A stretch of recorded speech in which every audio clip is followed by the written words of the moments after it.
Huy, ali isaw, ali tugtog, unlimited yan lahat guys. 29 real lang yan guys. Kaya tara, samahan nyo akong kumain. Dito nga pala yan sa Kamayan Restaurant dito sa Almontasa. At pagpasok mo guys, talagang kasyang-kasya buong pamilya at barkada kasi ang laki ng kanilang store. At eto yung kanilang mga pagkain. Marami kayong mga choices dyan. Bahala na kayong kumuha dyan ng mga pagkain nyo. Meron din silang sabaw. Meron din mga Filipino food gaya ng mga pansit, lumpia, ayan. At meron silang dessert. Ayan yung kanilang dessert at merong unlimited juice. At ito yung nagustuhan ko dyan guys, yung pansit talaga ang pinaka nagustuhan ko. Ang sarap ng kanilang pansit. At ternong-terno tong Shanghai na ito.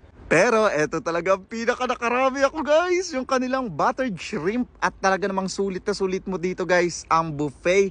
Dahil dito sa buttered shrimp, ang sarap ng buttered shrimp nila guys. Nakarami talaga ako dyan guys.